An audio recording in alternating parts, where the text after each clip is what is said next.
चाहती, कृपा करो रघुबीर। ये तीन चौपाइयां जो हमने ऐसे देखा, हमने सुना, क्या कर्णप्रिय है और कितना बड़ा संदेश है इसमें। मैं बहुत प्रणाम करते हुए परम आदरणीय पूज्य दीपांकर स्वामी जी को और परम विद्वान आदरणीय अजय मित्तल जी को मैं मंच पर सादर आमंत्रित करता हूं, आए और मंच की शोभा बढ़ाएं। धन्यवाद। तो दोनों को साधने की जो माला है उसका मन का 108 है। तो आप समझ लीजिए कि जब आज चर्चा राम की हो रही है और राम का स्वरूप अगर जो कोई देखा जाता है ग्रहों में ज्योतिष के अनुसार तो वो सूर्य है, और अगर आज बात सूर्य की हो रही है तो इंडिया वो है, भारत वो है, इंडिया नहीं कहूंगा, भारत वो है जो अपना यान सूर्य पर भेज रहा है, आदित्य, और आदित्य वहां जाकर सफल लैंडिंग कर रहा है। इसी का नाम भारत है। और मैं समझता हूं हम लोग जब संघर्ष काल में चल रहे थे तो ताल कटोरा में एक राम मंदिर आंदोलन में ही एक नया चैप्टर जुड़ा था जिसको लीड कर रहे थे हंसदेव आचार्य। तो हंसदेव आचार्य ने कहा कि 2 शब्द आप भी बोल दीजिए स्वामी जी, क्योंकि आप एक ऐसे सन्यासी हैं जो टीवी पर राम का जिक्र करते करते रो पड़े थे। अच्छा, रोना टीवी पर दिखता ही है, मगर उस रोने का कारण क्या था? वो कारण था मेरे गुरु जिनकी उम्र 109 साल, अभी 3 साल पहले उन्होंने शरीर छोड़ा। उनका एक शब्द हमारे कान में पड़ा, फोन आया, उनका फोन हम कहीं भी आता तो उठाते, उनका फोन आया कि सिर्फ इतना पूछ सामने संबित बैठा है, मैं अपने राम को देख पाऊंगा। यह शब्द उनका था, और यह शब्द देखकर और सुनकर जुबान से बोलूं तो बोलूं क्या समझ नहीं आ रहा था, कहूं तो कहूं क्या समझ नहीं आ रहा था। अच्छा, राम का अपमान निरंतर होते देख रहा था तो दुख और बढ़ता था। तो वो भाव आंख से आंसू के रूप में तिरोहित हो गए, क्योंकि हम लोग इस मामले में बहुत अभागे हैं। अभागे कैसे हैं कि हम लोग संगठित नहीं थे तो राम को 500 साल प्रतीक्षा करनी पड़ी। हम लोग संगठित हुए तो राम अपने भव्य भवन में पहुंचे, और हम सब संगठित रहे तो अभी कृष्ण अपनी प्रतीक्षा कर रहे हैं और महादेव अपनी प्रतीक्षा कर रहे हैं। कभी कभी मनोज तिवारी हैं, आप सब लोग जानते होंगे, सिंगर भी हैं, वो एकदम अपने भाई जैसे हैं। तो चर्चा चल रही थी, चलते चलते 2 शब्द उन्होंने हमसे कहे, हमारे याद रह गए। उन्होंने कहा कि भारत की आज स्थिति क्या है कि पूरी दुनिया आज उम्मीद की निगाह से भारत की ओर टकटकी लगाए देख रही है, जिसका प्रमाण है कि जब यूक्रेन का और रूस का युद्ध होता है, एक तिरंगा बच्चा हाथ में लेता है और छाती पर लगाता है, चलता चला जाता है, दोनों तरफ की सेनाएं सीज फायर कर देती है। यह भारत की ताकत है, वर्तमान उभरते भारत की ताकत है। और मैं समझता हूं कि राम मात्र शब्द नहीं है, राम वेदना भी है। अभी जब एंटर कर रहे थे तो जैसे ही रवि भाई अभी मिलने के लिए आए तो उन्होंने पूछा कि प्रारंभ करना था मगर आप विलंब हो गया। अब विलंब हुआ, मेरठ में सबसे पहले लिखा था क्रांति द्वार, वहां से प्रारंभ हुआ। हमने कहा अब हम तीव्र गति से पहुंचेंगे, तो देखे तो यहां भी खुदा था और वहां भी खुद रहा है, और जब नहीं खुदा मैं कल परसों खुद जाएगा। तो ऐसी स्थिति जब होती है तो विलंब हो जाता है। मगर मैं बात मनोज की कर रहा था तो उन्होंने एक बात कही, 2 शब्द है, पंक्तियां आपके सामने रखता हूं। मंदिर अब बनने लगा है, भगवा रंग चढ़ने लगा है। आज क्या कहें, रवि बाबू ने शोल भी भगवा ही कर दिया। हालांकि हम लोगों को श्वेत लोग चढ़ा देते हैं, मगर आज भगवा मिला तो देखकर प्रसन्नता हुई था कि मंदिर अब बनने लगा है, भगवा रंग चढ़ने लगा है। मंदिर जब बन जाएगा सोच नजारा क्या होगा। देश हमारा, हमारा देश हमारा, देश हमारा सोच के देखो उससे प्यारा क्या होगा। जब राम से शुरुआत होती है, क्योंकि कहते हैं कि राम हमारा शीश है और कृष्ण हमारी प्रज्ञा और शिव हमारे प्राण हैं। तो एक स्टेप चले हैं, हम सब लोग संगठित हुए तो एक स्टेप चले और संगठित होंगे तो मैं समझता हूं कि बहुत जल्द ही देश के पहले प्रधानमंत्री जब कृष्ण जन्मभूमि पर गए तो आप यकीन मानिए हम लोगों की प्रसन्नता की कोई सीमा नहीं थी कि किसी आजाद देश के प्रधानमंत्री को पहुंचने में 76 साल लग गया। तो ये जो घटित हो रहा है वो साधारण नहीं है।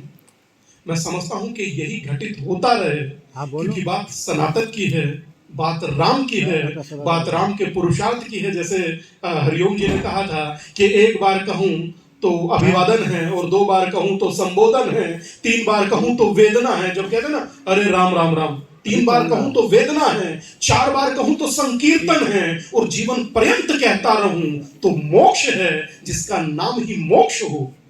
और जैन संप्रदाय में भगवान राम को ही मोक्षगामी कहा गया है, माता सीता को सती कहा गया है।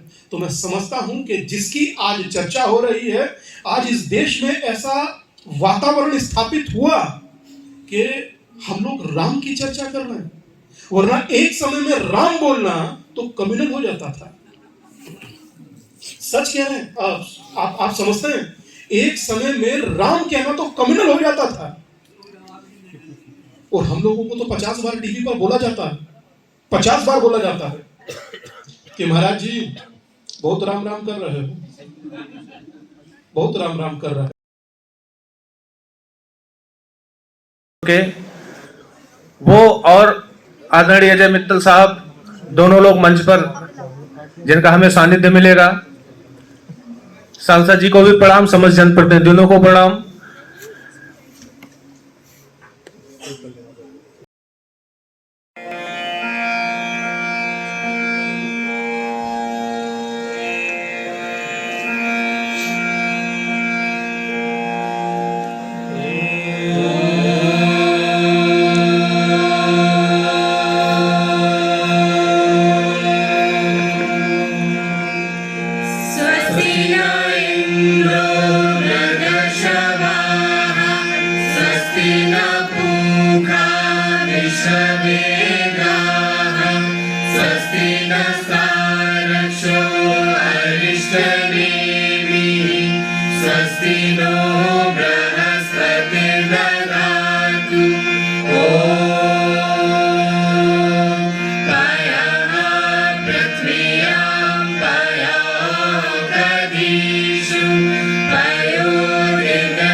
राम का नाम भी जहाँ लिया जा रहा है वो जगह भी एक मंदिर जैसी ही है।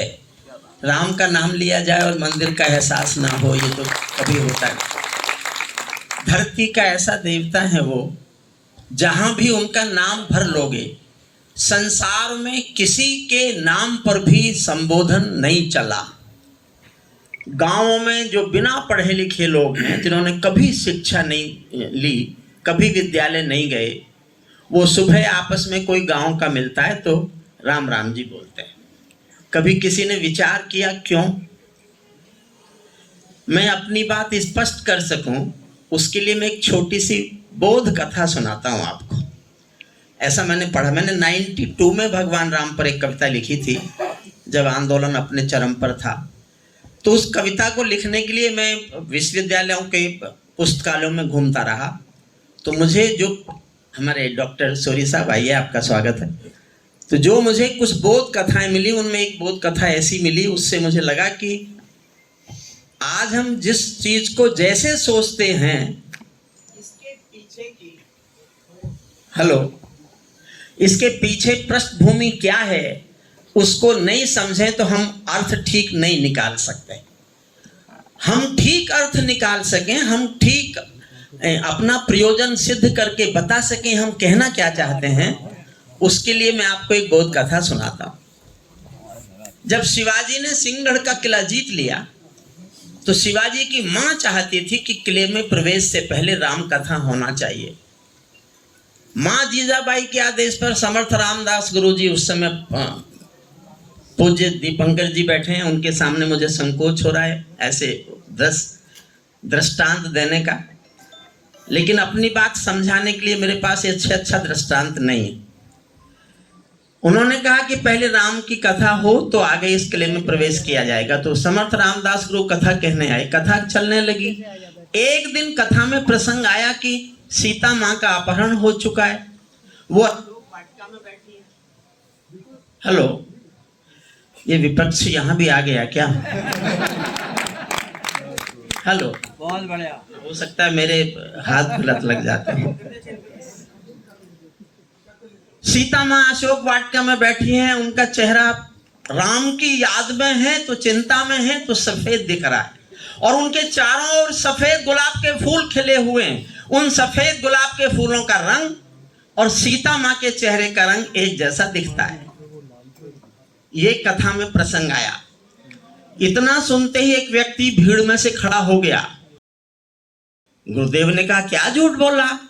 बोले, जहां सीता माँ बैठी थी वहां पर सफेद गुलाब का एक भी फूल नहीं था, वहां सुर्ख लाल गुलाब के फूल थे। गुरुजी ने पूछा, आप कौन हैं? बोले, मैं हनुमान जी हूं, मैं कथा सुनने आया हूं ऊपर से। भगवान राम ने भेजा है कि अच्छी कथा चल रही है, जाओ सुन के आओ, ज्ञान प्राप्त करो। तुम तो झूठ बोल रहे हो। गुरुजी ने कहा, चुपचाप बैठ जाओ, वहां सफेद गुलाब के फूल थे। हनुमान जी उठ के चले गए। बोले, क्या पता गुरुजी को? गुरुजी क्या गए थे वहां? जाके राम से शिकायत की, प्रभु राम आपकी गलत कथा चल रही है धरती पर, सीता के चारों तरफ सफेद फूल बताए जा रहे हैं। राम हंसकर बोले हाँ सफेद फूल थे। तो हनुमान जी तुरंत बोले आप देखने गए थे? जो देखने गया उसकी सुनते नहीं हो। राम ने हंस के कहा नहीं पुत्र, वहां सफेद गुलाब के फूल थे। तो हनुमान जी भागे भागे सीता माँ के पास गए कि ना राम ने देखे जाके, ना गुरुजी ने देखे जाके, वहां सीता जी ने देखे और मैंने देखे, सीता जी मेरा समर्थन करेंगे। जाके कहा सीता माँ मुझे झूठा बनाने पे लगे हुए हैं भगवान राम भी और गुरुदेव भी। आप तो यहाँ साक्षी है ना कि आपके चारों तरफ अशोक वाटिका में सफेद गुलाब के फूल खिले हुए थे। सीता ने कहा नहीं पुत्र, वहां तो सफेद गुलाब के फूल थे। हनुमान जी ने कहा आपने देखे ना माँ कि वहां लाल गुलाब के फूल थे? सीता ने कहा नहीं, फूल तो सफेद गुलाब के थे। तो हनुमान जी को क्रोध आ गया, रो पड़े हनुमान। कोई सच्चा भक्त होगा क्रोध करेगा तो रोएगा ही, और इसके सिवा क्या करेगा। उसने कहा क्यों मुझे झूठा बनाने पे सब तुले हुए? माँ मैंने देखा वहां सुर्ख लाल गुलाब के फूल थे। तो सीता ने सर पे हाथ रखा और कहा पुत्र, फूल तो वहां सफेद गुलाब के ही थे, लेकिन क्योंकि तुमने जब मुझे रावण की कैद में देखा तो तुम्हारी आंखों में क्रोध का खून उतरा हुआ था, तो तुमको वो सफेद गुलाब के फूल भी लाल गुलाब के फूल नजर आते थे। ये दृष्टिकोण पर निर्भर करता है कि हम भगवान राम को किस दृष्टिकोण से देखते हैं, किस दृष्टिकोण से देखते हैं। प्रभु राम स्वयं में एक ऐसा चरित्र है, उसका स्मरण करो तो पूजा के बराबर है। 2 बार नाम लो तो संबोधन है, कई बार कर दो तो फिर राम राम सत्य। हर काम में राम आए। उनके जीवन की प्रेरणाओं में मैं आपको 2 लौह कथा और सुनाता हूं जो मुझे उन्हीं दिनों मिली।